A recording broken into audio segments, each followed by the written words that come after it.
Like کریں, subscribe کریں اور بیل آئیکن پر کلک کریں. السلام علیکم ناظرین, میں ہوں راجہ اسد. آپ دیکھ رہے ہیں پروگرام لیڈنگ ٹاک. آج میرے ساتھ جو شخصیت موجود ہے, زبیر اقبال کیانی, جو کسی تعارف کے محتاج نہیں. برطانیہ میں گزشتہ 35 سال سے برطانیہ کے شہر لیوٹن میں آباد ہیں, وہاں اپنا کاروبار کرتے ہیں اور سیاست ان کا جو ہے نا وہ مشغلہ ہے, پیشہ ہے, فل ٹائم سیاست کرتے ہیں. ہم ان سے آج پوچھتے ہیں کہ انہوں نے ایک ترقی یافتہ ممالک برطانیہ میں رہ کر وہاں کی جمہوریت کی ماں کہلاتا ہے وہ ملک, وہاں چھوڑ کر ایک پسماندہ علاقہ آزاد کشمیر وہاں آ کر سیاست میں دلچسپی رکھتے ہیں. اس کی کیا خاص وجہ ہے؟ السلام علیکم کیانی صاحب. وعلیکم السلام. ٹھیک ہے, آپ خیریت سے ہیں؟ آپ یہ بتائیں کہ جو برطانیہ ہے وہاں پر جمہوریت کی ماں ہے, وہاں پر ترقی یافتہ ممالک میں شامل ہے, وہاں پر آپ نے چھوڑ کر سیاست آزاد کشمیر کے پسماندہ ترین علاقے میں آپ نے سیاست کا انتخاب کیوں کیا؟ جی, ایک تو میں نے 15-16 سال اپنے جو بچپن سے لے کر جوانی تک آزاد کشمیر میں گزارے. کالج تک تعلیم بھی حاصل کی, بی اے کر کے میں واپس برطانیہ گیا. تو کالج کے دوران میں اسلامی جمعیت طلباء کا ایک ایکٹیو ممبر رہا. تو اس حوالے سے جو لوکل پالیٹکس تھی, پھر میرے والد صاحب یہاں کی جو ہمارے علاقے کی پالیٹکس اس میں کافی عرصے سے متعلق تھے. اسکندر صاحب کے قریبی ساتھیوں میں ان کا شمار کیا جاتا تھا. تو اس حوالے سے میں سمجھتا تھا کہ ایک ذمہ داری میں محسوس کرتا تھا کہ والد صاحب کی جو سیاست انہوں نے کی ہے اس کو جاری و ساری رکھنا ہے. بنیادی تعلیم جو ہے نا آپ نے کب کہاں حاصل کی, برطانیہ کب شفٹ ہوئے, فیملی بیک گراؤنڈ کیا تھا, آپ بتائیں گے ہمارے ناظرین کو؟ جی, میرے والد صاحب 1956 میں برطانیہ گئے, اور جو ہماری فیملی ہے ہم دسمبر 1970 میں برطانیہ گئے. 4 سال پہلے میں وہاں پہ رہا اپنے فیملی کے ساتھ. اس کے بعد پاکستان چلا گیا, اور پھر 89 میں برطانیہ گیا. اس کے بعد سے وہیں کی لوٹن کے شہر میں, جس طرح آپ نے کہا. تو سیاست کا آغاز کس عرصے میں شروع کیا آپ نے؟ سیاست تو جب کس پاکستان جماعت سے شروع کی؟ مسلم کانفرنس سے. جب زمانہ طالب علمی میں تو اسلامی جمعیت طلباء کے ساتھ منسلک رہا میں. اس کے بعد ظاہر مسلم کانفرنس, والد صاحب کا تعلق مسلم کانفرنس سے تھا, تو مسلم کانفرنس میں رہے ہم. پھر جب مسلم لیگ نون کی تشکیل ہوئی دسمبر 2010 میں, تو میں اس پروگرام میں جو وہاں پہ مظفر آباد میں تھا اس میں عملی طور پر شریک بھی ہوا, تو پھر مسلم لیگ میں شامل ہو گیا. اچھا, حلقہ انتخاب آپ کا آزاد کشمیر میں کون سا ہے, اور آپ اپنے آبائی حلقے میں عملی طور پر بطور امیدوار سیاست میں حصہ لینے کا بھی ارادہ رکھتے ہیں مستقبل میں؟ حلقہ ہمارا پہلے تو 85 سے لے کر 1 سال قبل تک تو کھریٹا تھا, جو کہ اہل 12 تھا, کوٹلی پہنچ. راجہ انصار صاحب وہاں سے ہمارے MLA منتخب ہوتے رہے. ابھی 1 سال پہلے جو نیا حلقہ کوٹلی میں اضافی حلقہ بنا ہے, اس میں جو ہمارا علاقہ ہے وہ کوٹلی شہر میں چلا گیا. تو اس وقت ہمارا تعلق کوٹلی شہر کے حلقہ سے. جہاں تک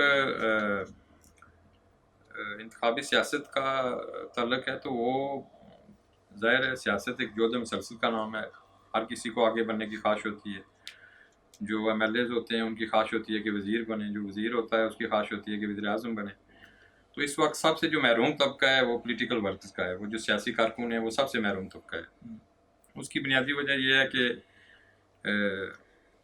ہمارے جو بلدیاتی انتخابات نہیں ہوئے, کافی عرصہ ہو گیا ہے. اسٹوڈنٹس یونین کے انتخابات نہیں ہوئے, وہ بھی 89 میں غالباً آخری دفعہ ہوئے, 87 میں شاید آخری دفعہ ہوئے اسٹوڈنٹس یونین کے. بلدیاتی انتخابات 91 میں ہوئے. تو ایک احساس محرومی پایا جاتا ہے کارکنوں میں, اور پھر ان کے پاس اپنا جو سیاسی وزن ہے اس کو توڑنے کا کوئی پیمانہ بھی نہیں رہا. بلدیاتی انتخابات کے ذریعے جو گراؤنڈ لیول سے کارکن آگے بڑھتے تھے, اور وہ آگے جا کے ملک کی باغ ڈور بھی انہوں نے سنبھالی. اسکندر صاحب بھی شاید آپ کے علم میں نہیں کہ یونین کونسل کا الیکشن لڑے تھے پہلے. تو یہ ایک جو محرومی ہے, یہ اس کا صرف میں ذاتی طور پر نہیں, شکارپور سے جو ہمارے سیاسی کارکن ہیں آزاد کشمیر میں اس کا شکار ہے. تو اگلے الیکشن میں ہم کوشش تو کریں گے جماعتی ڈسپلن کے اندر. آپ انتخابات میں حصہ لینے کے لیے پارٹی کو بطور امیدوار درخواست دیں گے؟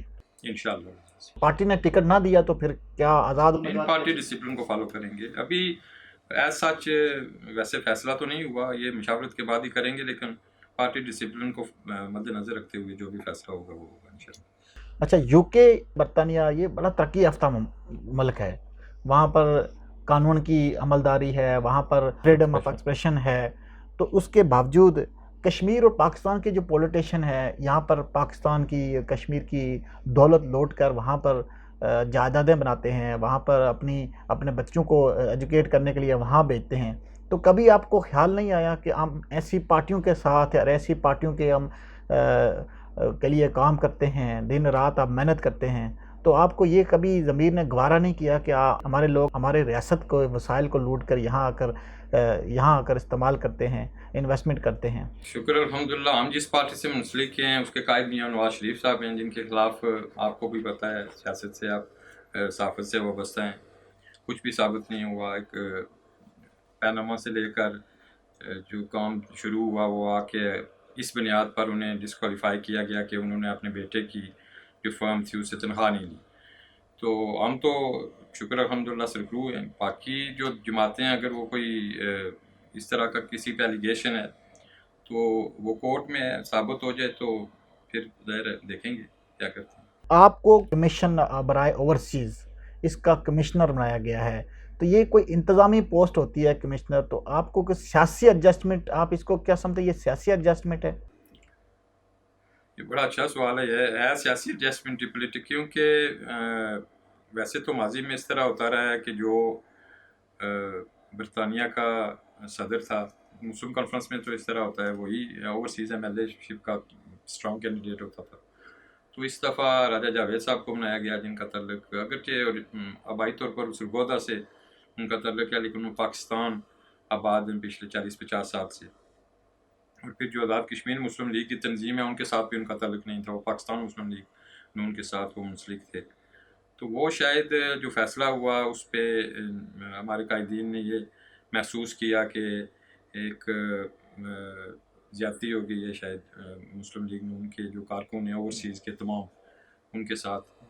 تو اس حوالے سے اس کو ریکٹیفائی کرنے کے لیے اور پھر اس کمیشن کا جو بنیادی مقصد جس طرح میں نے پہلے بھی بیان کیا ہے کہ لوگوں کے جو مسائل ہیں اوورسیز کے لوگوں کے ان کا حل تھا. اب تک کی اوورسیز کمشنر کی آپ ہیڈ ہیں، بطور ہیڈ جو جتنے بھی اوورسیز کے کمشنر لگے ہیں، ڈپٹی کمشنر، کوآرڈینیٹر، مختلف گلف میں لگے ہیں، یورپ میں لگے ہیں، ٹوٹل سب کی کارکردگی کیا تھی؟ یہ تو کووڈ کے بعد ہی زیادہ تر جو ذمہ داریاں دی گئی ہیں کووڈ کے حوالے سے دی گئی تھی جو 3-4 ماہ پہلے. تو میں تو سمجھتا ہوں کہ سبھی نے جن کے ساتھ میرا رابطہ رہا ہے، جبار صاحب تھے یو اے ای سے، اقبال یوسف صاحب تھے سعودی عرب سے، پھر یورپ سے ہمارے نعیم صاحب تھے یا اشفاق صاحب تھے یا دیگر جو بھی ساتھی تھے، انہوں نے بحث خوبی میں سمجھتا ہوں کہ اپنا کردار ادا کیا ہے اس کووڈ کے دوران بھی. اور جماعتی حوالے سے تو ان لوگوں کی بڑی ایک طویل وابستگی رہی ہے اور انہوں نے دامِ دل میں سکنے جب بھی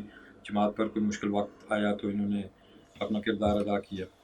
تو اس حوالے سے میں سمجھتا ہوں کہ اگرچہ یہ ان کے شایان نشان نہیں ہے جو کچھ بھی انہیں دیا گیا ہے، یہ کوآرڈینیٹرشپ یا جو کچھ بھی ہے، لیکن ایک انڈورسمنٹ ہوتی ہے سیاسی کارکن کے لیے. تو اس حوالے سے میں ان تمام ساتھیوں کا آپ کے پروگرام کی توسط سے میں شکریہ بھی ادا کرتا ہوں کہ جماعت کے حوالے سے ان کا ایک بڑا کلیدی کردار ہے.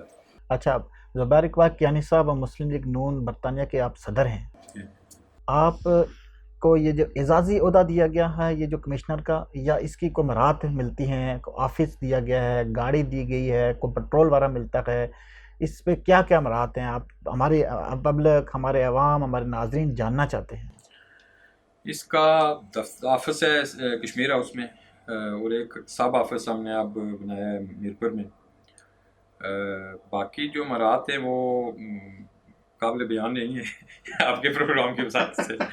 تو ایک سیاسی کارکن کے لیے ہم تو جماعت کے لیے پہلے کام کرتے ہیں، اب حکومت کے لیے کام کرتے ہیں، تو مرات وغیرہ کو مانا نہیں رکھتی سچی بات پوچھے تو. اچھا، لیکن یہ ہے کہ ایک انڈورسمنٹ ملی ہے اوورسیز کے لوگوں کے لیے. اطلاعات یہ ہیں، ذرائع یہ بتاتے ہیں کہ آپ نے درمیان میں ناراضگی کا اظہار کر کے استعفیٰ دے دیا تھا، تو وہ استعفیٰ قبول نہیں ہوا تھا، آپ کی وزیر اعظم سے میٹنگ ہوئی آپ کے ساتھ، آپ نے ان کے ساتھ کی، کچھ لوگوں نے درمیان میں آپ کی ناراضگی کو دور کرنے کے لیے ملاقات ہوئی اور پھر آپ کو لالی پاپ دیا گیا، یہ اس میں حقیقت کیا ہے؟